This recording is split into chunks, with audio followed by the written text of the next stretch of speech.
Hello students. So today we will start with FY BSc Physics Paper 2 Unit 1 Chapter 1, that is nuclei and their properties. So today's topic will be scattering of alpha particle. Before moving on to the scattering of alpha particle, let's have some introduction. So what we see around us, we see many things. We see book, we see pen, we see table, we see walls, we see buildings, we see etc. What is this? This all thing is a matter. What is matter? Matter is something which has mass and that which has some volume or which occupies space. Matter has three states, three basic states, that is solid, liquid and gas. There is also plasma, but for our consideration we will just consider this three.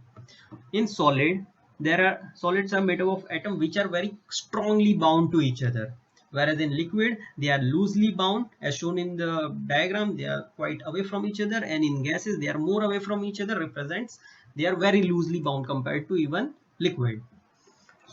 So whatever objects we see, we can consider it as a bulk. What is it made up of? If we break something, like if we take a chalk and if we break it, we will get small particles. What are these small particles made up of? They are made up of molecules, because each and every atom is connected to each other. Okay, so those are molecules. If we break the molecules, what do we get? If we break the molecules, we get an atom, because molecules are made up of atom. So we are going down this way, where we have a big object, we are breaking it into the smaller one. What we get? We get molecule. We break the molecule, what we get? We get the atom. Now what is this atom made up of?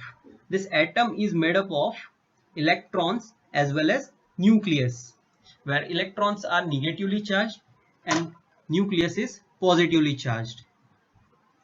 Now this nucleus is made up of again two particles, that is proton, which is positively charged, and neutron, which are neutral. Again further, if we go more deeper, this neutron and proton are made up of three quarks. These three dots over here, circles over here, represents three quarks. Okay, so this is the extent up to which science has reached now. We have reached up to the quarks. So scientists were trying to know कि जो चीज़ें हैं हमारे आजू बाजू में, everything, what is it made up of? क्या है वो fundamental particle जिससे सारी चीज़ें बनी हुई है? This scientists were trying to know. So different scientists gave their different models to explain this. So initially Dalton gave his model. He said that everything is made up of a fundamental particle called atom, which is like a billiard ball. So his model is also called billiard ball model. Okay, he considered that atom is something like this, a hard sphere which cannot be further broken. So this was his model, Dalton's atomic model rather. Okay, so then there is also a model given by Thomson, which is plum pudding model. As you can read here, plum pudding model. So what he considered was something like this. He considered that there is this soup of positive charge in which there are negative charges. Okay, so he considered this like a plum pudding. So his model is called plum pudding model. Then Rutherford has also given his model, which we are going to study today. We will be focusing on this Rutherford's model today. And Bohr has given his model. So these are all the models up till Dalton's model, which was like this billiard ball model. Then Thomson model, like plum pudding model. Then comes the Rutherford model, and then comes the Bohr's model, where he gave the idea of orbits. Then quantum mechanical model, where we look for orbitals rather than orbits. Okay, so before moving on further, we will see what are protons, because we have seen some positive and negative representations in the diagrams or pictures we just now saw. So protons are positively charged particles, and the charge of proton is equals to 1.6 into 10 raised to minus 19 coulomb. Okay, so this is the charge of proton. What is the mass of proton? The mass of proton is 1.6 into 10 1.67261 into 10 raised to minus 27 kg. This is the mass of proton. Then the mass of proton is about 1836 times the mass of electron. So proton is 1836 times heavier than electron. So you can imagine what is the mass difference between electron and proton. Now we come to the neutron. It is electrically neutral. We need to keep in mind that neutron is electrically neutral. Neutral means what? There is no charge in neutron. Okay, the mass of neutron is 1.67492 into 10 raised to minus 27 kg. If you compare this both the values, proton has 1.67. Here also we have 1.67, but the other digits, here we have 261, here we have 492. So neutron mass is slightly greater than the mass of proton. Then this proton and neutron, they together live inside the nucleus. So proton and neutron together in the nucleus is called as nucleons. जैसे कि India में रहने वाले लोग Indians है, same way nucleus में जो रहने वाले हैं पार्टिकल्स, उनको बोलते हैं हम nucleons. So you can remember it like this. Okay, now we come here and try to understand what is this nucleus. The nucleus is tightly bound system of nucleons. Now I am using here word nucleon, so you must remember that I am talking about proton and neutron. So what is nucleus? Nucleus is tightly bound system of nucleons with large potential energy. Now why I call here large potential energy, something like this. You can imagine this, that proton which are positively charged, there are so many number of protons tightly packed into such a small area. Obviously positive charge repel each other, but still they are being held together inside the nucleus, hence there is large potential energy. Okay, now the proton and neutron are held together inside the nucleus by very strong short range force, or maybe Masonic field, but that was later on according to the, like said by Yukawa. According to the Yukawa in 1935, he said that it is an attractive force which is nuclear force. Okay, so this was said by Yukawa in 1935, that the attractive force is called nuclear force, which holds this neutron, proton all together inside the nucleus. In 1932, Heisenberg suggested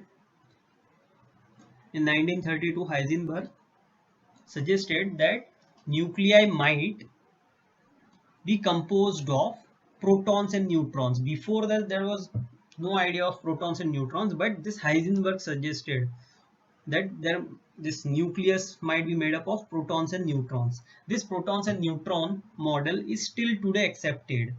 Okay, now a species of nucleon,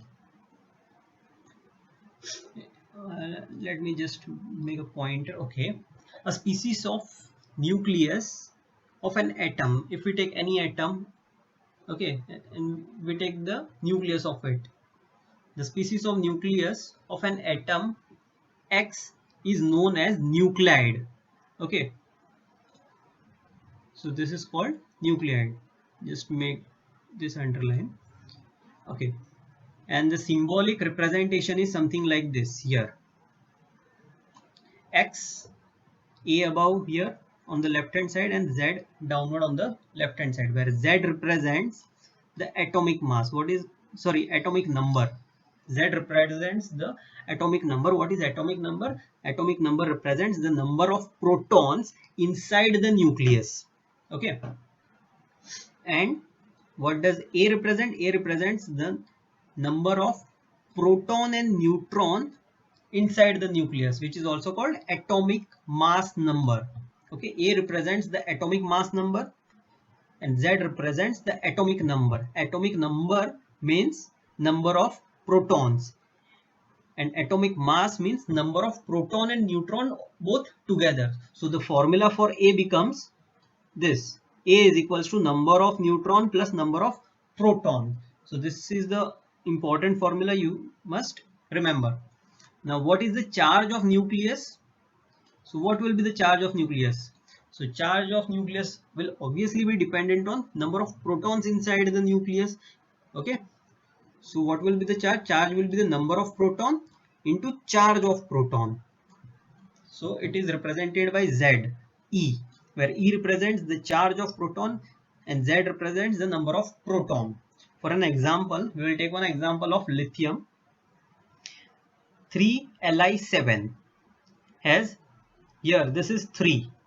So in our representation here, over here, what does the down symbol represents? It is Z. Z means here Z is equals to 3, means there are 3 protons over here in this lithium. Okay. And A is equals to 7. A is equals to 7 represents the mass number. So mass number is 7. That is total of proton and neutron. And there are 3 protons. So there will be how many number of neutrons? So from this particular formula over here, we can get the number of neutrons. N will be equals to A minus Z. So we get this formula A minus Z. So A is 7 and Z is 3. So we get there are 4 neutrons inside this 3Li7, that is lithium atom. We move further and now we finally go to the scattering of alpha particle, that is Rutherford scattering experiment, or it is even called Rutherford alpha scattering experiment. So this is the experimental setup of Rutherford's experiment, but we will use this particular diagram which is more bright and easy to understand. So here in his experimental setup, what he used was, he used this particular part contains the source. This is the source of alpha particle. Okay, what is this?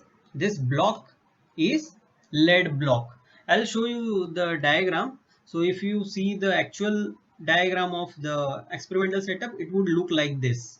This is the 2D representation, this is the 3D representation. So first I'll explain you in the 2D. So you have this lead block. Lead is the heaviest metal and which is non-radioactive, and this absorbs lot of the radiation. So in the nuclear experiments, whenever the nuclear experiment is conducted, they use lead block so that the radiation which may go out in other direction is blocked. For an example, we have alpha particle source over here. We just want that this alpha particle must go straight in this direction. We don't want alpha particle to go in this and this direction. So we will keep this alpha particle source into the lead block, and we will just make a small opening over here from which the alpha particle may come out and go to the target. So in Rutherford's experiment, he used this alpha particle source. Okay, I'll just remove this. Okay, he used this alpha particle source. Now this alpha particle will go from here, and he have used 2 diaphragms. Now what these diaphragms do is, they will just narrow the beam. Now look, from here when alpha particle come out, it will go here, here, here, here. We don't want all such directions in which alpha particle must go. We just want a narrow beam of the alpha particle. So he has used 2 diaphragms. Now when this alpha particle goes and hit the target, okay, what he has used as a target, he has used a gold foil. We must always remember in Rutherford's alpha scattering experiment or alpha particle scattering experiment, he has used target as gold foil. Okay, so this alpha particle goes and hit the target, and then the alpha particle is scattered. So let's read here. The radioactive source which was used is radium. So this source which was used was radium, which emits alpha particle. Then the alpha particle passes through the diaphragms to get narrower beam. So from this diaphragm, the alpha particle comes and it become into a narrower beam and hits the target. This beam is incident on the thin gold foil. So this B represents here the thin gold foil. While passing through the gold foil, alpha particle spreads all over. So as you can see here in this diagram, this is the alpha particle will come like this. It will get scattered like this. Some particles, alpha particle will go over here, some will go over here, some will go over here, some will go over here. some will go over here, some will go in this direction, this direction. It will spread all over. This spreading out of alpha particle on passing through the thin layer of matter is known as scattering. So what is scattering over here? This spreading out of alpha particles on passing through a thin layer of matter is known as scattering. So this is the, on the right hand side, this diagram what you see is the Rutherford's model of atom, where you have nucleus and also how we concluded this particular model we will see further. Okay, so this is our 3D representation of his setup. We have the source of alpha particle. Alpha particle will go like this. It will fall on the thin gold foil and it will go like this. It will scattered out. This alpha particle will. And what is this? This is the circular fluorescent screen over here. In 2D representation, there is this screen over here. And this is microscope. So what is the role of this too? We will understand. As you can see here, the 3D diagram, this alpha particle will go like this. It will hit the gold foil and get scattered. This scattered alpha particle goes and hits the screen S. So the scattered alpha particle are allowed to strike the screen S, and this screen S is coated with zinc sulfide. So the screen S is coated with zinc sulfide and they produce fluorescence on the screen. So what exactly happens here is something like this. This alpha particle goes, it gets scattered and strikes on the screen. The screen is coated with zinc sulfide. Now what happens is this alpha particle is having certain energy. This energy it gives to the electrons of the screen. Now this electrons on the screen absorb this energy and are excited to the higher energy level, that is excited state. When these electrons in the excited state de-excites to the ground level, they emit energy in form of photon, and photon is nothing but light. So basically the fluorescence is produced on the screen, and this fluorescence we can see or detect with the help of microscope M, which is shown over here. Okay, this entire setup or apparatus is enclosed in a vacuum. So what is the need of vacuum here? Vacuum plays very important role. Let's consider there is no vacuum. No vacuum means what? There are large number of dust particles, air molecules, gas molecules, different kinds of gas molecules and all over here. There are possibility that this coming alpha particle may hit one of this dust particle or gas molecule or anyone and get scattered. So let's understand this in the 3D diagram over here on the right top. So let's consider here there is this dust particle, this alpha particle comes, it hits and it gets scattered. Okay, now this scattered alpha particle goes and hits the screen over here. Now this particular reading what we get is not due to scattering from the gold foil, but the scattering from the dust particle, which is of no use to us because this is the false reading what we are getting. In order to avoid this, there is this vacuum is maintained inside the chamber. So now let's see what Rutherford has observed. So Rutherford observed that the alpha particles are scattered through large angle, some by small angle, and some are even reversed back, while some passes straight. So what is this observation all about? So if we consider this particular ray, then this is the angle which is small compared to this angle made by this ray of alpha particle, whereas this angle is quite greater than other two. So by different angles, some are large, some are small, by this particular angles this alpha particle has been scattered. There is even mentioned that some are even reversed back. So what we mean by reversed back is this particular ray if we consider, then the initial direction of incidence of alpha particle was this, and this ray is reversed back in the same direction. So these are reverse back rays, and some even passes straight. So if we consider this particular ray of alpha particle, then this has passed straight. And then Rutherford explained the deflection on basis of some assumptions of his assumptions. The positively charged, his assumption was the positively charged alpha particle showed a scattering due to the extremely dense concentration of positive charge at the center of atom. So what he believe is that there is positively dense center at the center of atom. So this was his assumption after looking at this particular scattering pattern. This central core is called as nucleus. So what he called this central core, from where this alpha particle were getting reflected back or reversed back, he called that core as a nucleus. Rutherford assumed that both nucleus and alpha particle behave as a point charge obeying Coulomb's law.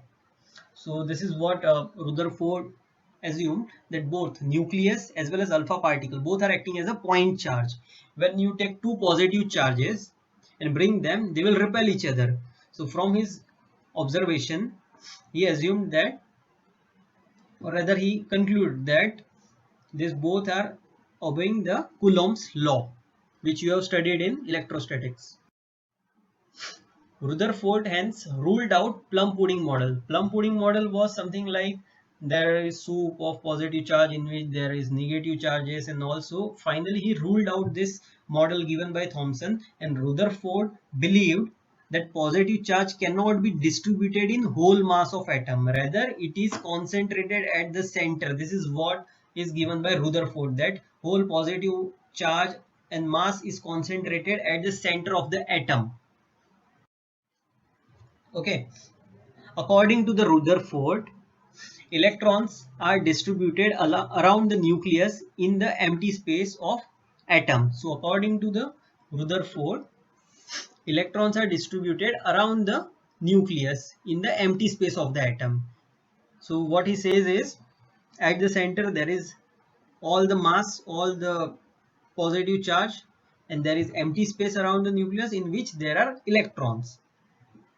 This distribution is over a sphere of radius comparable to the atomic radius. So this distribution of electrons around the nucleus is in the sphere of radius comparable to the atomic radius.